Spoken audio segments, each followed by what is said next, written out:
Joining me right now is a very special guest, Jean Rosen. Jean took in many of the children during the Sandy Hook shooting. He is a Newtown resident. Jean, thank you for being with us. You're very welcome. Thank you for having me. Sir, what happened? How did you happen to speak to these little children? I was going to breakfast at a local diner, and I was ready to get into my car, and I looked down toward the end of my lawn, and I saw 6 children.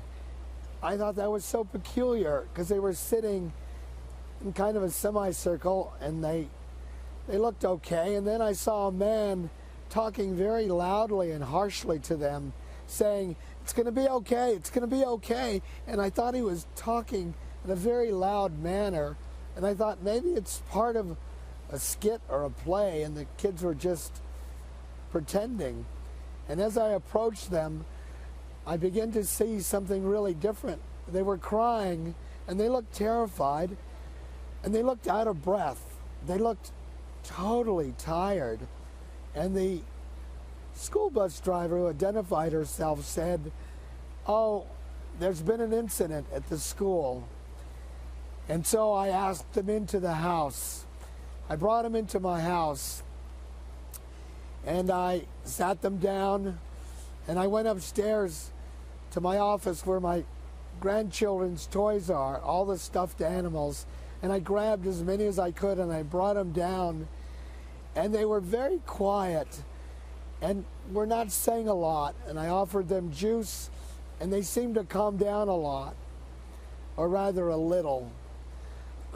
Time went by, and after a few minutes we went to a different room, and then they seemed grounded enough and safe enough to begin to talk, and I was astounded at what they said. They said, "I can't go back to the school. I can't go back to the school. I don't have a teacher. I don't have a teacher." And then the other boy said, "Mrs. Soto, my teacher's been shot."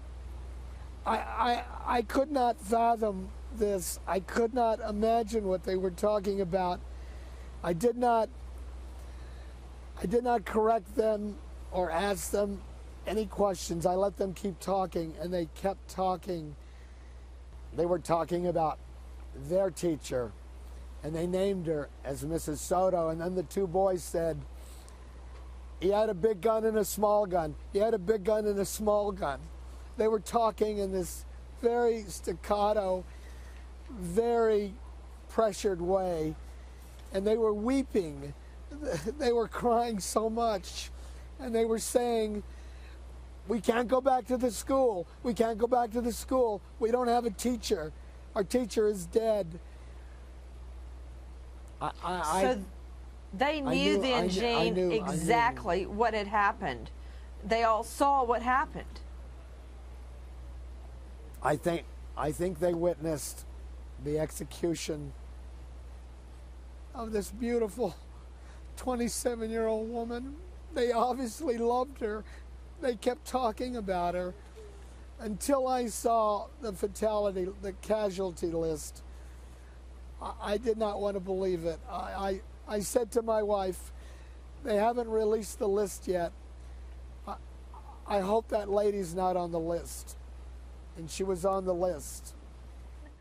I'm wondering what effect this is going to have on, for instance, the children that you counseled, that you took into your home. Nancy, I want to be with these children. I want to read to them. I want to show them there's light away from the darkness. I want to be their grandpa, their uncle, Jean, whoever. I want to spend time with them as much as they will allow and their parents will allow. I want them to come to my home. I just want to love them because they were very brave and very sweet. And their innocence has been torn away. I I know it'll take time. I want to be related to them for the rest of my life. That's my goal. That's my purpose, and that's my prayer.